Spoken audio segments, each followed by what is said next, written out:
We're going to be joined for our second keynote address this morning by Dr. Karen Marrongelle. She is the Assistant Director of the National Science Foundation, the Directorate for Education and Human Resources. She leads the EHR Directorate in supporting research that enhances learning and teaching to achieve excellence in the U.S. STEM education. Perfect for our forum. Yes. Dr. Marrongelle is a professor of mathematics and statistics, and she has an undergrad degree in math and philosophy from Albright College, graduate degree in math from Lehigh University, and a PhD in mathematics education from University of New Hampshire. Her research has examined how students learn college-level mathematics and identifies ways to innovate teaching methodology and curriculum design to enhance student learning. She has guided teachers, schools, and university systems to design more engaging and meaningful courses that lead to greater student success. And her career as a leader in the research community has been marked by a deep commitment to diversity, equality, and inclusion. Prior to her role at NSF, Dr. Marrongelle served as Dean of the College of Liberal Arts and Sciences at Portland State University. And through her leadership roles, she's focused on understanding the causes of disparities in educational opportunities and establishing strategic visions for addressing those issues. During her tenure as dean, she worked to implement student inclusivity measures, including establishing public-private partnerships to support research, optimizing local schools' use of grants from NSF, and other funding organizations that they were working with. She led a collaborative, college-wide effort to imagine new pathways to increase student and faculty success and to strengthen the college's position in the community and across the country. And as a result, she moved forward with the creation of an interdisciplinary school of gender, race, and nations to be a resource for the entire Portland community in the areas of race and social justice. And she also identified and enacted a goal for Portland State to become the premier institution in Oregon for students pursuing pre-health sciences. Under her leadership, the college increased its research funding, raised the profile of student and faculty-led research and innovation at both undergraduate and graduate levels, and connected student learning to the community. In 2015, because she wasn't busy enough, Dr. Marrongelle became one of the 3 founding editors-in-chief of the Springer Mathematics Education Journal, International Journal of Research in Undergraduate Mathematics Education, a role she continued to hold until just recently. It's clear that throughout her career, she has focused on issues related to improving STEM education, promoting equality, inclusivity, and social justice in a variety of educational spaces, which is why we're so excited to hear her remarks today. At NSF, Dr. Marrongelle oversees the division that funds the majority of NSF's research and development in science and engineering education, and most of what we do here at CERTL.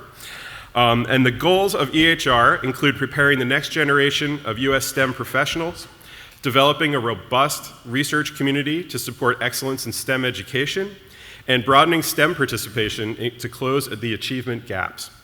The Directorate works to accomplish these goals by identifying ways to prepare and support teachers and faculty, investing in research and learning, and ensuring that the STEM community is broadly representative of the US population. We're excited to have Dr. Marrongelle here to share her perspectives in her role as Assistant Director. And we are very excited because the funding priorities can be highly relevant as we discuss driving educational change, and this directorate has certainly played and continues to play a significant role in promoting change towards inclusivity in STEM. We're pleased to welcome Karen. Please come on up.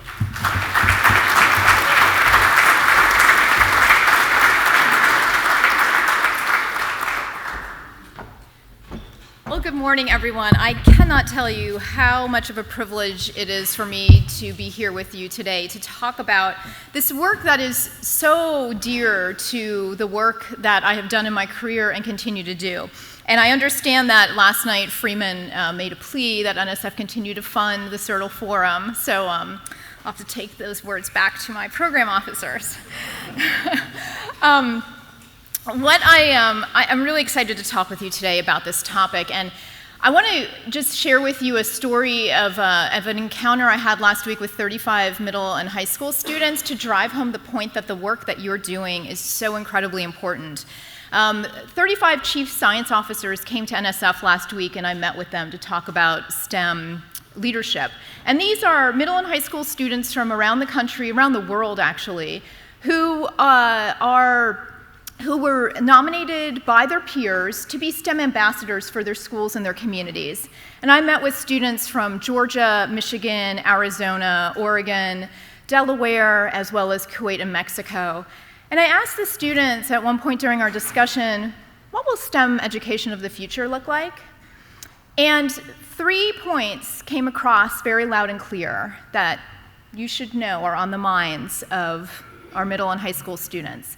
Every single student said that in the future, STEM education opportunities should be available to every student everywhere in the world, no matter where they live, whether they're from, they framed it as a first world or third world country, no matter the zip code that they grow up in, if they're here in the US, everyone should have the same STEM education opportunities. I think that was really powerful. The second thing they mentioned is that STEM education will be active, it will be hands-on, and that they'll have the opportunities to put their knowledge to use. So they will have opportunities to apply the STEM concepts that they're learning in real-world situations. And the final thing that one of them mentioned that I thought was so poignant is that in the future, we won't need women in STEM clubs on college campuses because we won't need that survival tactic anymore.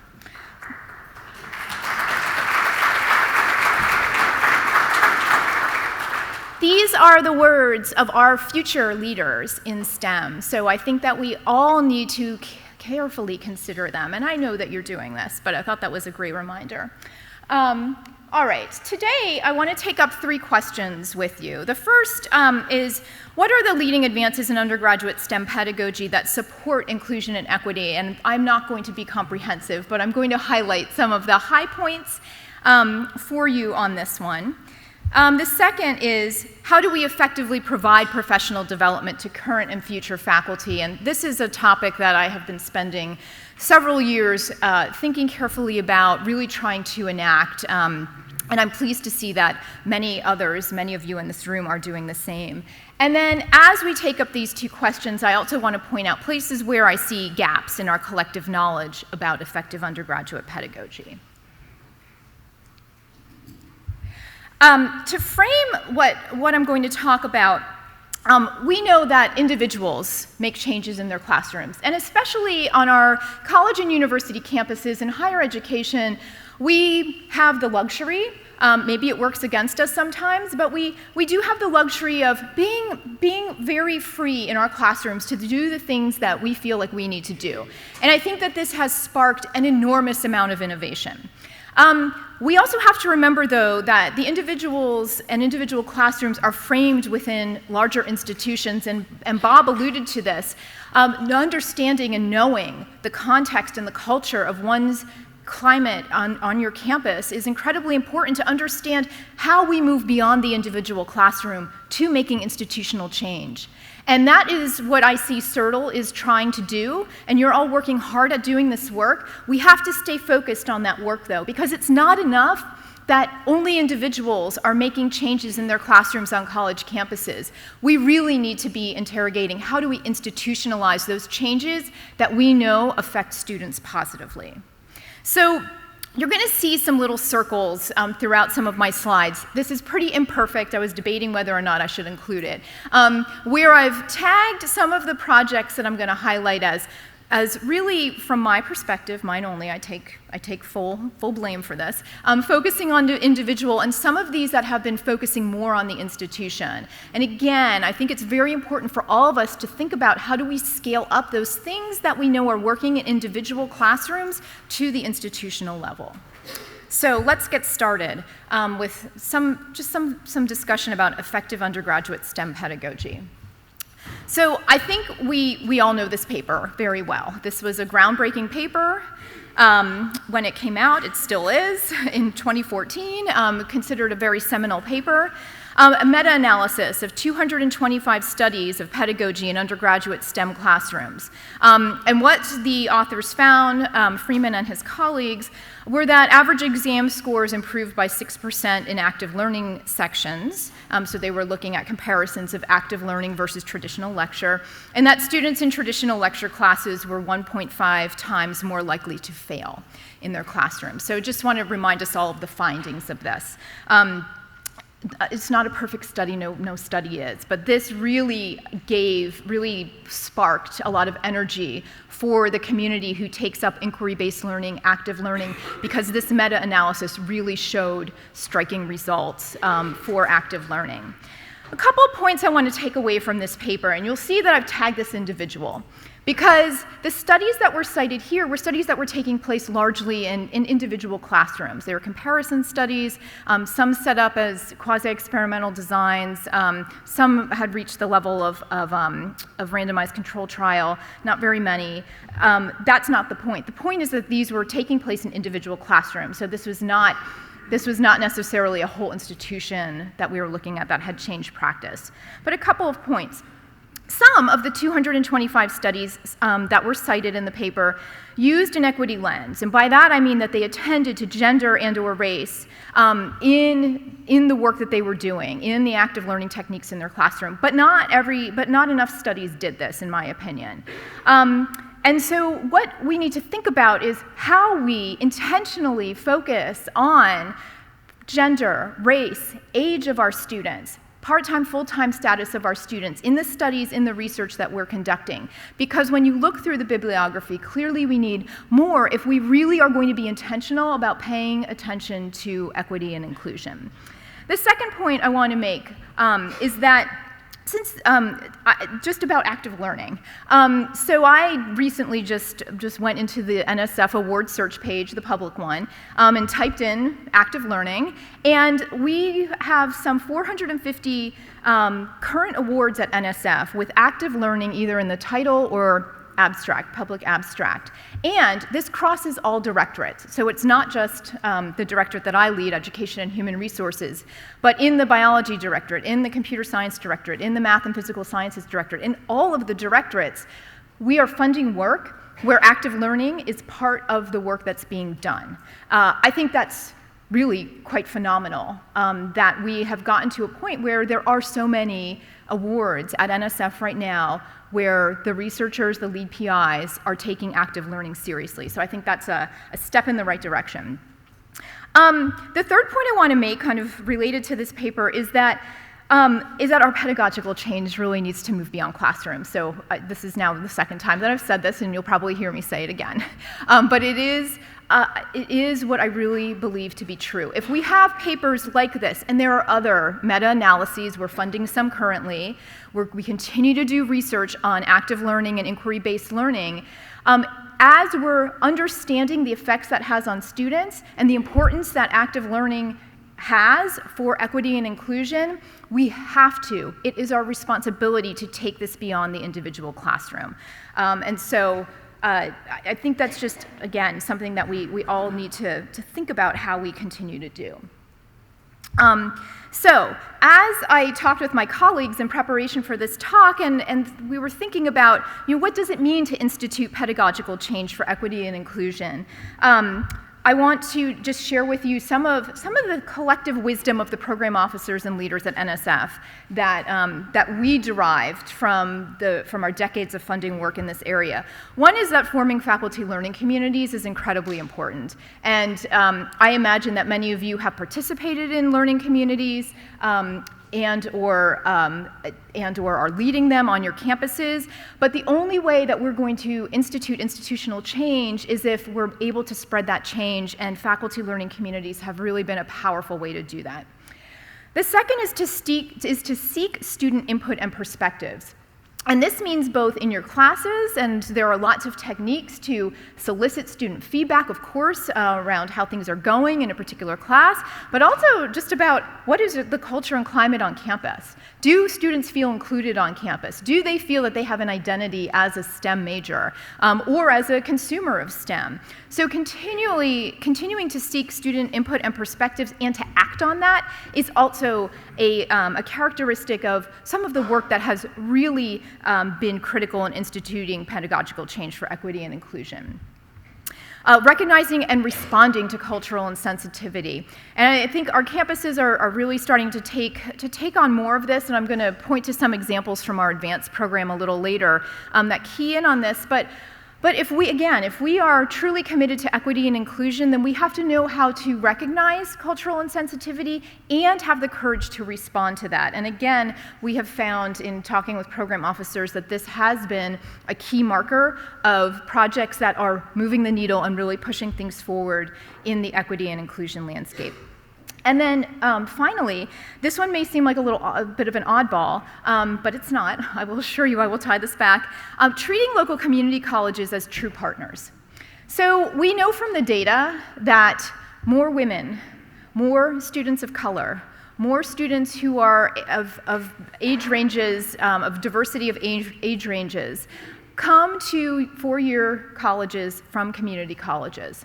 They are a wealth of really meeting the needs of a diverse range of students, doing it well, and they're committed to sending their students to four-year institutions.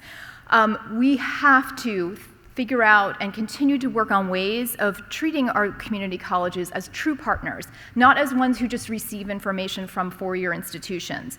Again, I can imagine that many of you in this audience are already doing the work. I feel like I'm preaching to the choir here a bit, which is good. But our colleagues need to know and understand this. So I'm going to loop back to this comment about community colleges in just a moment. This is a report that came out earlier this year from the National Academy's Minority Serving Institutions, America's Underutilized Resource for Strengthening the STEM Workforce. And I encourage you to take a look through this if you're not familiar with it. I'm going to say a little bit about this and a little bit about why I would choose to talk about this report and why I think it's really important for the work that you're doing. This report was... sorry, I lost my place in my handwritten notes for a second. Okay, this report was commissioned a few years ago to really look at the special nature of minority-serving institutions and the progress that they were making with particularly students of color. What we know from this report is that there's approximately 700 minority-serving institutions in the nation that were established with an intentional focus to educate students of color. That minority-serving institutions enroll nearly 30% of all undergraduates in the United States, and they produce roughly 1/5 of all STEM degrees. These are, I think, amazing statistics. Over half of minority-serving institutions are two-year colleges. So this is why I think it's so important that we are partnering at our four-year institutions with our two-year counterparts. So with all of that as a backdrop, the academies set forward to really interrogate and understand where are the successes. And I think that we need to look to minority-serving institutions to understand where are the places where they're having success and what can we, especially those of us who are at predominantly white institutions, what can we learn from them about how we work with our students of color on our campus and how we really institutionalize practices of equity and inclusion. And here on the screen, you can see 7 of the promising institutional practices that came forth in this study. I'm not going to go through all of the 7 of these. You can read them, but there are a couple of these I want to point out. One is number 2, institutional responsiveness. I think this is a very important one. That means that your institution is willing to change. And you as future change agents, as current change agents, you have the power to start to enable your institutions to be responsive to change and to change. So it starts individually on campuses, and then it builds. And I think this is, the number 2 is a really important, a very insightful finding from this report. Things that probably resonate with those of us in this room: student-centered supports. These are available for students on campus, whether it's in classrooms or outside of classrooms. Effective mentorship and sponsorship. We all know this from some of the work that we do. And so I want you to just keep these in mind as a backdrop, because what was special about the MSIs is that they were doing this with intentionality around diversity and inclusion on their campuses. So it was with the intentionality of serving students of color that these 7 promising institutional practices made a change, made a difference for the students on the campuses. So Again, these are distinguished by intentionality and distinguished by cultural mindfulness. Oops, and that was supposed to go up there, okay, with intentionality. Now it's complete. There's a couple of other, so there's many sections in this book, so I wanted to just distill down to a few. But because the focus here in CERTL is on leadership, I also want to point out a couple of the recommendations that this report had on leadership. Again, this word intentionality shows up. This is an important word. So for leadership, it's important to create a culture of intentionality where evidence-based and outcomes-driven programs and strategies are created and sustained. And again, it's understanding the focus. Why are we focusing on active learning? Why are we focused on inquiry-based pedagogy? Why are we focused on understanding our students? We're doing it with intentionality around equity and inclusion, so that intentionality is key. The second is I think one, as you're thinking about your own pathway as leaders, it's also important to think about succession planning and professional development and training programs. So often we're so focused on the changes that we're making individually, we're not thinking about the bigger picture. And especially if you're here in this room and you're at a place in your career where you've been in some leadership positions or you've been down the pathway a bit, thinking very strategically about succession planning. Who's the next round of leaders? And I love the mix in this room, because CERTL is being very intentional about the work that you're doing and succession planning and bringing in those leaders. That work has to spread to our campuses as well. And then I will just leave with this. I'm not going to say very much, and then I'll move on from this report. As you can tell, I'm a big fan of it.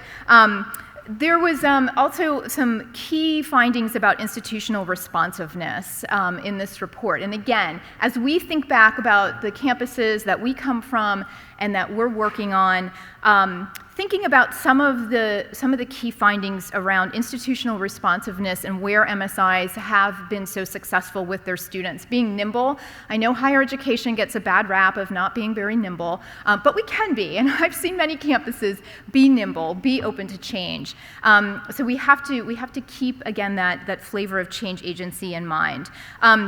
The last bullet here, I think, is an important one, and one that I expect would resonate with this group: establishing a culture of inquiry focused on data collection and evaluation to enhance responsiveness. So this means turning the lens inward, looking at the data that's produced on your own campuses, and figuring out how you use that to be intentional and make changes. So I want to just take a step for a minute and tell you another quick story. When I was at Portland State, when I was dean there, we did not have really a comprehensive system to work with our incoming graduate students and our current graduate students. And so we worked with University of Colorado Boulder and adapted their model of professional development for graduate students. And in doing that, we realized that the student body at Portland State, it's a pretty unique student body. The average age of our students is 27, undergraduates, and a diverse campus, the most diverse campus in Oregon. And we were doing nothing to train either our graduate students or our incoming faculty about who our students were. And because so many of our graduate students, so many of our faculty came from very traditional campuses where undergraduates fit in that mold of 18 to 22-year-old, it became kind of a no-brainer to us to say, oh my gosh, we really need to be educating folks about who's going to be in their classrooms, because these are people that have families and may miss a test because they were at the ER the night before with their sick kid, and have full-time work obligations. And so their lives and what our students are dealing with looked a lot different than our own experiences. And so I became a really big fan of really understanding who are the students who are on our campus. And at Portland State, maybe that's an outlier example, because our campus has such a, we would call, non-traditional population. But I challenge you to go back to your campuses and look at your demographic data, because you may be surprised at what you find. So because I'm not on a campus anymore, I just pulled some of the national data. This comes from IPEDS and the National Center for Education Statistics. So we have about 20 million students who are attending colleges and universities this fall. And 16.9 million of those are undergraduates, and 12.1 million attend full-time. 7.8 million attend part-time. That's like, maybe that's surprising, maybe it's not. So kind of be aware of how you're reacting to some of these. Does this surprise you, not surprise you? 6 million of those 19.9 are in two-year institutions. And that means then that the 13.9 million are in four-year institutions. So again, of these 19.9 million students, 11.3 are female, and 8.6 are male. 0.1 million are American Indian or identify as American Indian Alaska Native students. 1.3 million identify as Asian Pacific Islander. 2.6 million identify as Black. 3.6 million identify as Hispanic. 10.5 million identify as white. And 0.7 million identify as two or more races. So these characteristics, I mean, this gives you a flavor of the rich diversity in our system. And I have a few more here, if this actually works. 12.5 million, again, of that 19.9 are under the age of 25. 7.4 million are 25 years and older, undergrads. So I think it's important for us to know those demographics. Who's in our colleges? Who's sitting in our classrooms? Are their experiences alike and different from me as the teacher in the classroom or me as the administrator who is making decisions about the students and really trying to work to fit college to their lives? So I do encourage you to go back and really grapple with your demographics. I want to say a few words about professional development. This really is a place that I am quite passionate about. And I'm going to just pop up a few examples, and at the end I'm going to thank some program officers who really were key in getting some of these examples to me. And I'm going to just pop up some of these examples just to give you a sense. You may know some of the stuff that's going on out there, you may not, but this gives you a lay of the landscape of some of the projects that NSF is funding and what we're finding. The first is College Mathematics Instructor Development Source, or COMINES. And this is a project that Jessica Deschler, Shandy Hawk, and Natasha Spear began in 2015, or actually it was a little bit earlier than 2015. And the idea, they partnered with the Math Association of America, so they partnered with a professional organization to provide ways of providing professional development to graduate students. So they bring in faculty on campuses who are thinking about the training programs for graduate students, and they give the faculty professional development, send them back to their campuses to then work with their graduate students. They have a paper that came out in 2015 in the notices of the American Mathematical Society that talks about the kind of the lay of the land of what's going on in this space of professional development of graduate students and faculty focused on mathematics at the undergraduate level. There's not a ton, and this is one program that is really hoping to make a difference. Now, I kind of tag this individual because this is really working with individual faculty members, kind of whoever, typically it's, who volunteers in their department to take on working with graduate students as they come in and working with graduate TAs as they start their careers. And then this work is going to hopefully have impacts when you drill down in individual classrooms. I think this, this is certainly moving toward institutional change, depending on how vested departments are in programs that are really working with the professional development of graduate students. So this is one that I wanted to mention. A second one is improving undergraduate, shifting departmental and culture to resituate learning and instruction. And this is a project at Oregon State University, and the project has several goals. I thought this was an interesting project because it involves the entire Department of Chemical Engineering at Oregon State. And they realized as a department they needed to change, that they were not doing great in attracting and retaining diverse students in their program, and that their instruction was really lagging behind other departments on campus that were making innovations. So there are several kind of parts to their project. They were focused on curricular redesign, on growing student and faculty capacity to engage in issues of diversity and inclusion. They form student professional development pods that take students at different levels. So it could be undergraduate grad, undergraduate graduate, and really works with them on strengthening their professional development. And they also implemented formal changes in the governing policies and procedures in their college. So this project, again, this has now been underway for some time, but this is a really nice example of a department-wide program where they took everything from soup to nuts, from course redesign to to strategies of working on diversity and inclusion in their department, to changes in governance documents. And so I encourage you to take a look at this if you want to see an example of what I think is success in a department really carrying this work out. And then finally, to even bump up one bigger level, transforming college teaching, the statewide implementation of the faculty learning program to improve STEM undergraduate teaching and learning. This is centered at University of California, Berkeley, but involves the entire California system. And because there are 3 systems in California, the UCs, the Cal States, and the community colleges, it spans across all of those. I was a big fan of this because it involved community colleges as true partners in the work. And this project is really focused on instituting pedagogical changes in classrooms and linking faculty at the 3 different types of campuses and carrying that out and sharing what they're learning. So very at a much broader scale on this type of example, but this is a really beautiful example of taking things to that institutional change level.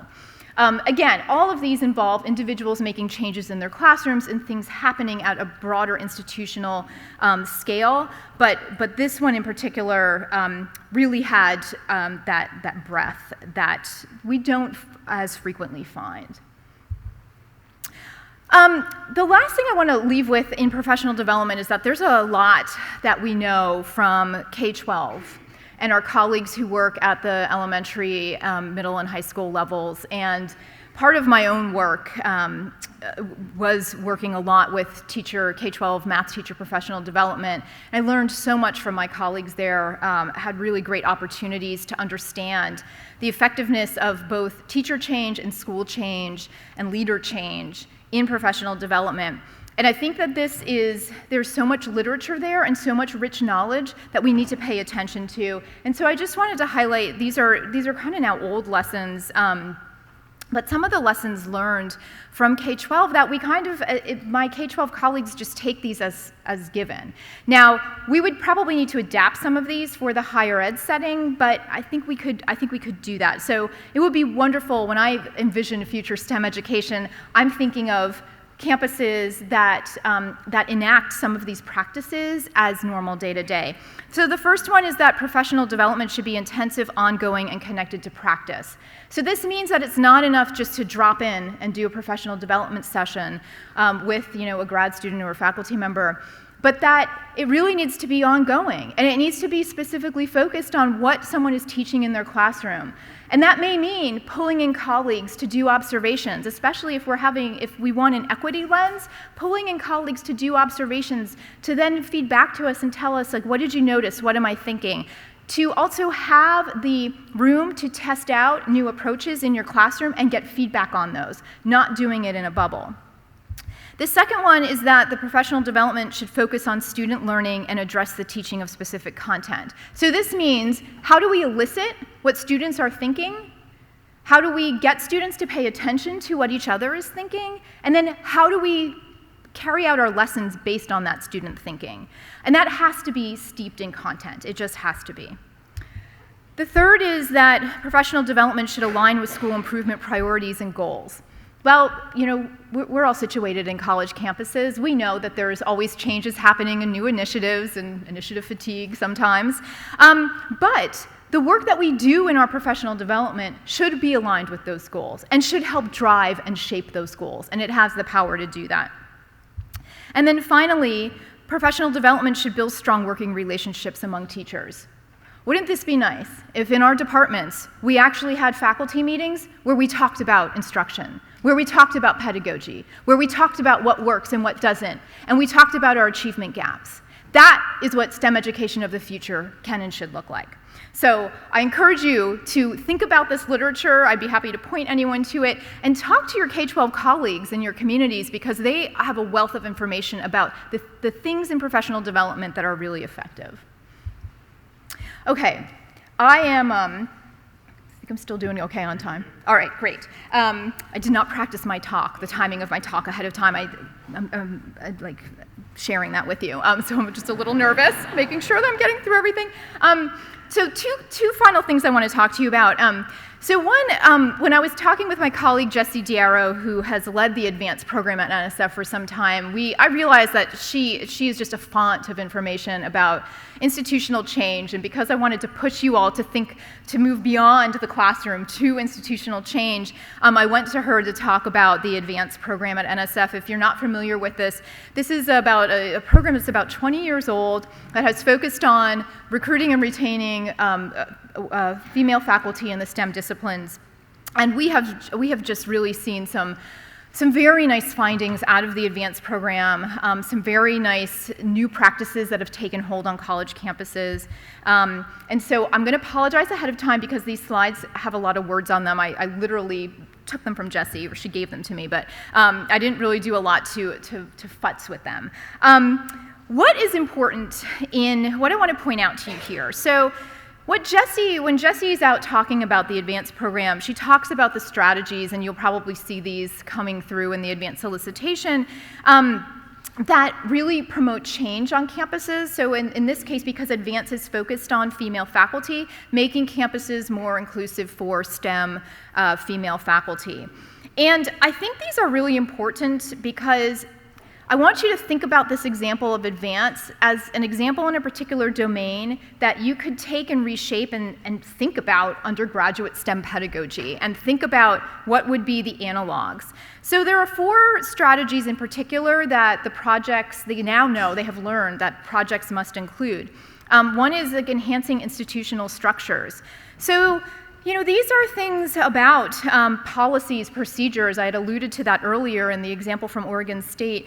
But really interrogating ourselves to figure out where practices can unintentionally create inequalities. So on some campuses that have had advanced grants, this has meant really digging into family leave policies, understanding who are there disadvantages set up in the way that the system is structured. Are there things that the university can do to better support women faculty, in particular women STEM faculty, but really all women faculty?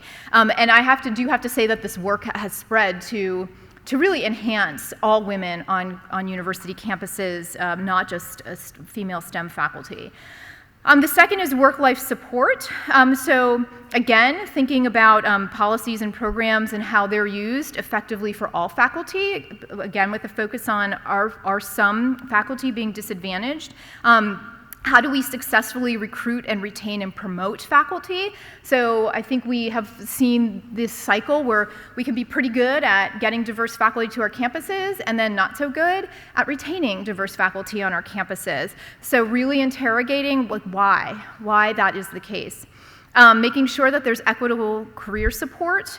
And these can be as simple as, when someone has a baby, does not just have to be a woman, could be a man or a woman, has a baby, automatically stopping the tenure clock if they're doing this pre-tenure, so that they don't have to go ask, but it's automatic, they would have to ask to opt out. There are just small changes like this that advance has really raised up and shed light on. I think there could be similar things in the area of pedagogy for equity and inclusion in undergraduate STEM, that small things that we can do that would make a big difference. And then really just a sense of being empowered to make changes and do the work. Being aware, the very last bullet here, being aware is necessary, but it is not sufficient for change. So you may be aware, but not feel that you have the power to make change. And so again, as leaders, as future leaders, keep that in mind. Who are you empowering to do the work that needs to be done? Again, another slide with a lot of writing. These are, this is some of actually like our public promotional materials when we're out running workshops on how to write a successful advanced grant that we talk about steps towards institutional transformation. And again, I want you to think about, these are findings from a 20-year-old program that has affected change. How might you focus on undergraduate STEM pedagogy for equity and inclusion and think about the changes that you might need to make? I will not go through all of these, but you can see kind of some of the important steps that are critical to have a program, an advanced program that's successful on a campus. Some of these do hone in on policies and procedures, but the very first one is collect, disaggregate, and analyze institutional data. That is something that we should all be doing, especially if we're focused on instruction and need to take up those critical conversations about how not just curriculum, but instruction, the teaching that happens in classes can and should be different.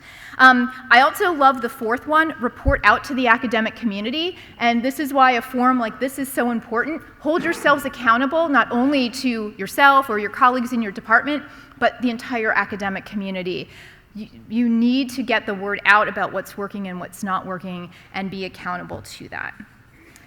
I will give just a quick example, not to talk this to death, but there was some really, really great stuff. Because there is a lot of research that goes on in undergraduate STEM pedagogy. I mentioned 450 awards at NSF right now that have active learning in the title or abstract. A lot of studies that continue to take place, and we need to continue to study this work. But here's an example from Advance, and I'm going to loop this back to our work at NSF in just a moment. So this was search committee training, so using implicit bias training in search committees, plus using specific strategies to reach out to female candidates, give them information, do some specific follow-up. And what I thought was really interesting about this is that when these interventions took place, and they actually ran this as a control trial at Montana State, when the interventions of implicit bias and active reaching out to female candidates for job searches took place, that there was the instances of making an offer to a woman were 6.3 times more likely in the cases where the intervention happened. And also in those cases, women were 5.8 times more likely to accept an offer if made. So I think this is a really nice example of where the research can feed back into the practice, and many of us on campuses using implicit bias, using search search stewards is kind of a regular part of what we're doing on our campuses. That's not by accident. That work had to start somewhere. That's my last slide on this. And internally at NSF, we have seen some of this research really affect how we conduct our business. And this is work that started in advanced programs and even a little bit earlier, and then has really taken root in the work that we do. So our work at NSF was really informed by some of the advanced work going on at the University of Michigan, where they were using implicit bias training. They were probably one of the pioneers of that. And then the chemistry division at NSF asked Michigan to develop a training for NSF panelists. And they did, and we have now trialed that across the entire foundation, and now have a mandatory, for new NSF program officers, a mandatory training that involves instruction on implicit bias. So my point is that small things, small innovations that you think of and institute, this is why it's so important to report back out to the academic community. They can have huge impacts. This has had a huge impact on the way we do business internally at NSF. Okay, and I'm wrapping up.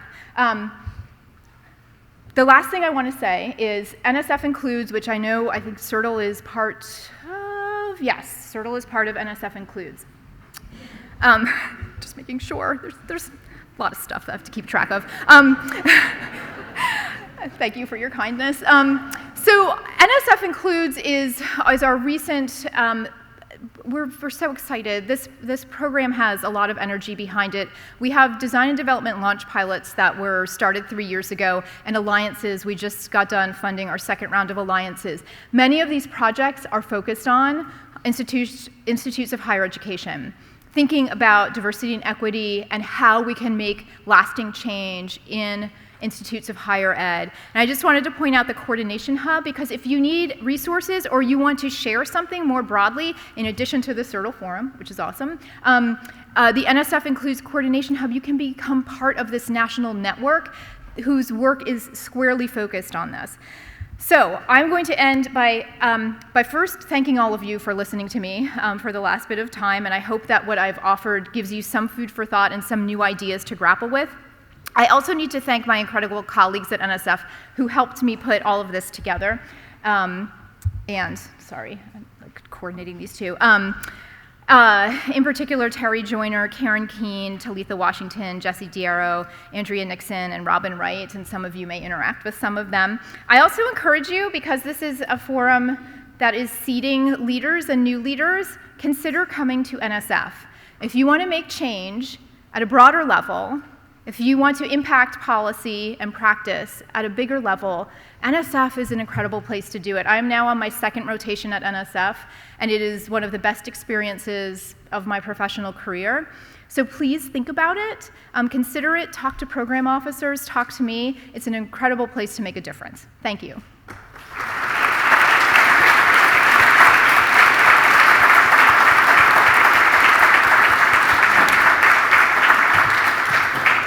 Thank you very much, Dr. Marrongelle. Ooh, a little too close, sorry about that. We have time for questions, comments. We want to hear your thoughts, your voices as well, and we have some microphones passing around, so raise your hand and we'll bring it on over.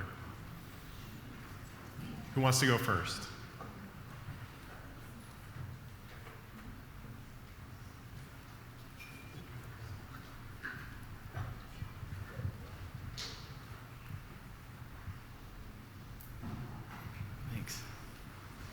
Hi, I'm Danny from UC Irvine. So you mentioned one of the lessons we've learned from K through 12 is that professional development should be intensive, ongoing, and connected to practice.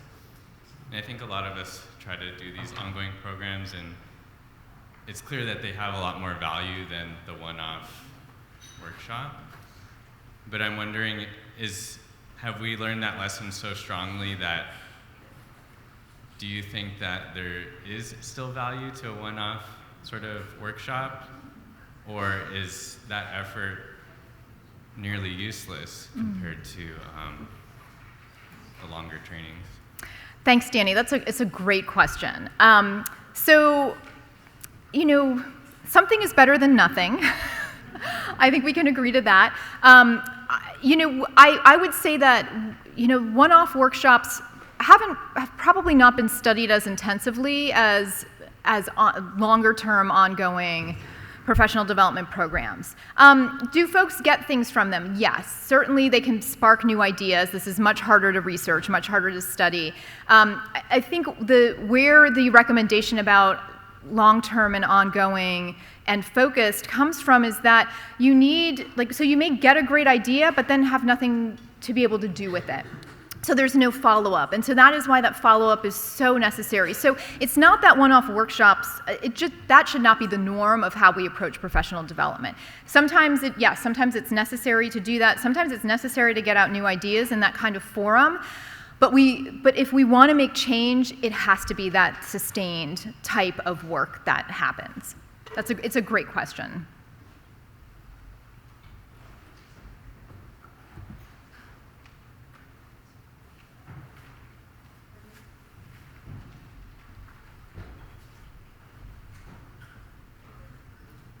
Hello, my name is Veronica Womack, and I'm from Northwestern University. I had a question I wanted to know if you had any recommendations for how we can intentionally teach through an equity lens. Thank you, Veronica. That is a very good question. So NSF has funded a lot of work on culturally responsive pedagogy, and I think when we so I'm going to say that. So certainly, go to the NSF award search page and find some projects there. But I think in my own experience, when we do things, let me just give a small example. So we talk about, putting students in groups to work on problems. Well, group work is incredibly complex, and so there are many scholars who have written about how we attend to equity in our group work. So that means we might have to assign roles to students working in groups to ensure that all the voices of all the students in the small group are heard. How do we check on that as the leader in a class? How do we work with, if we have any kinds of learning assistants in our classes, how do we ensure that they're working on attending to making sure that all voices are heard in those small groups? So I think we could drill down to any of the particular practices in active learning or inquiry-based instruction and think about, how do we make sure, what does equity look like to us, and how do we make sure that that is really playing out in what we're instituting and implementing. So I gave the example of group work. I'd done kind of a lot of intentional thinking, my own professional development around that, working with experts in that area to really think about all the ways in which the decisions, just the minute decisions that we make about first deciding to put students in groups, and then how do we even assign them to groups? Do we do it by mixed ability? Do we do it by similar ability? What are the affordances and constraints that open up when you make those decisions?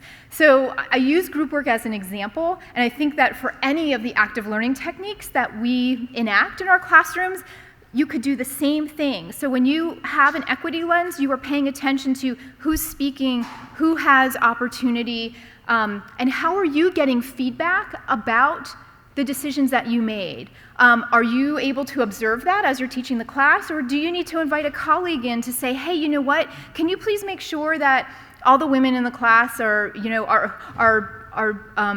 have opportunities to speak and contribute? You need to also figure out ways to collect information to understand the effects of the decisions that you make as you're implementing active learning and inquiry-based learning techniques. I hope that helps. Hi,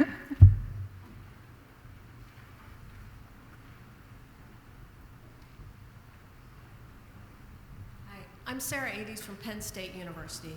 So I really appreciate the idea that we have to move beyond individual faculty members doing this in their classroom. And coming from a huge place like Penn State, we do have pockets of people who are doing amazing work, but it's really, unfortunately, still pockets.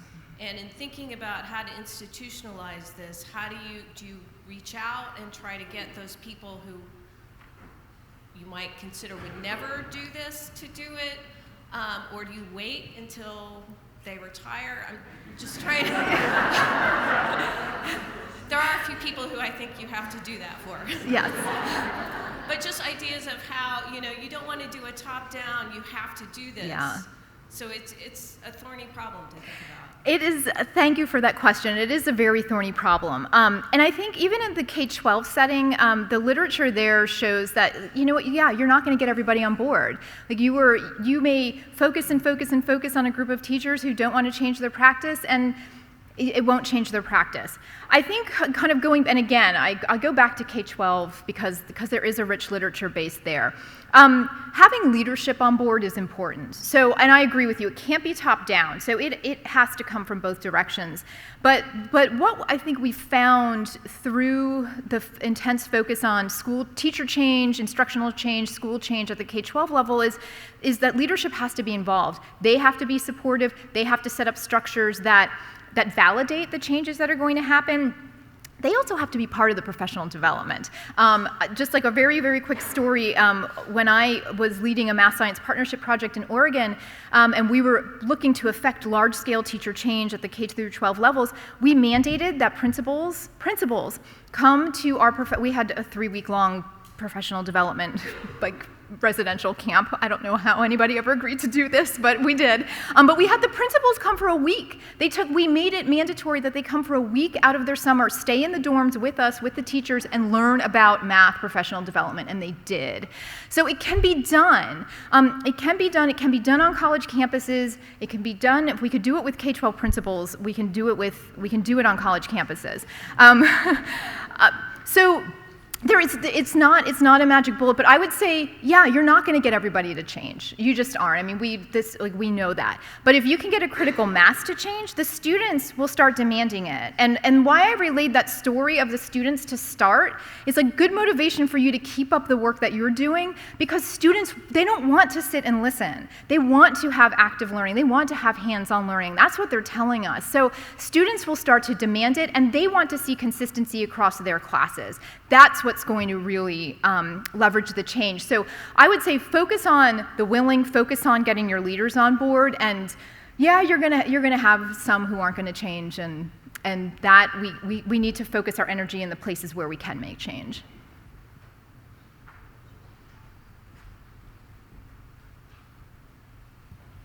I'm Spencer Benson, University of Maryland, and I agree there's much to be learned from the K-12 system.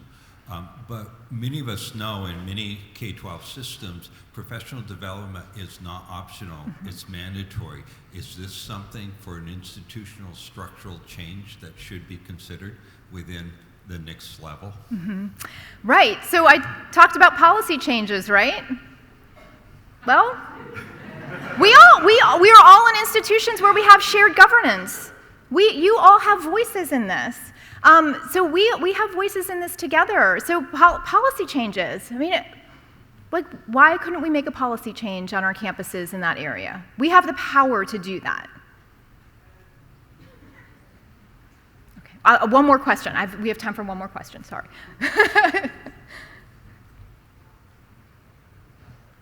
So while we have you, and thank you for being here, Karen, your very last comment about coming to NSF was sort of like a well-duh moment. We hadn't honestly thought about that aspect of change leadership.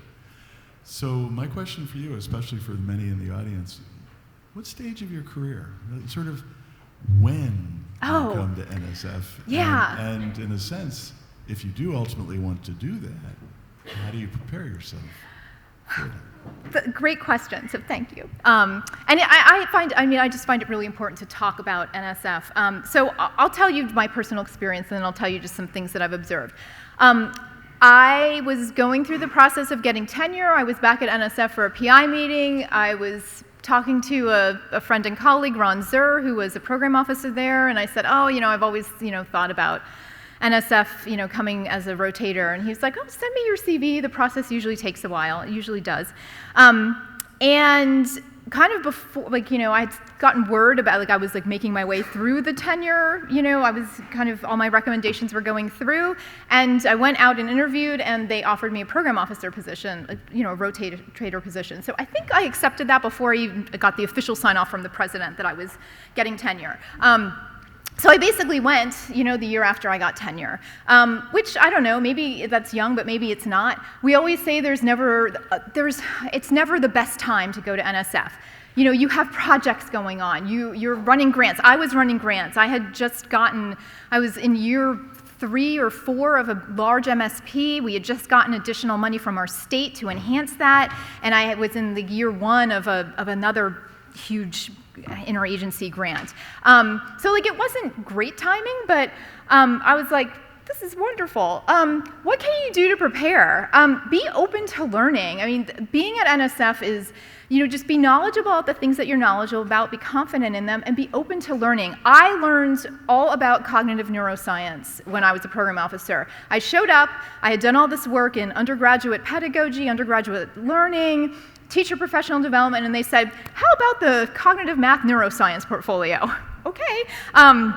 So I got to learn a lot about how really little babies and little kids learn about numeracy, got to learn a whole new field of cognitive neuroscience.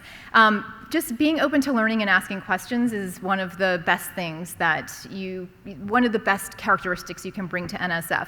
And I think it's really important. So I also had been predisposed to NSF because as a graduate student at the University of New Hampshire, Joan Freeney-Mundy, Lee Zia, several other of our faculty had been at NSF, had done rotations. And so as a graduate student, I was like, this is something you do. Okay. And so it was something I did. But really, any stage of your career, we have folks coming in, having just gotten tenure to, they feel like NSF is their final swan song. And everybody in that range has something to contribute, honestly. So thank you for that. Thank you for teeing that up. And thank you so much for having me. This has really been such a pleasure to talk with all of you today.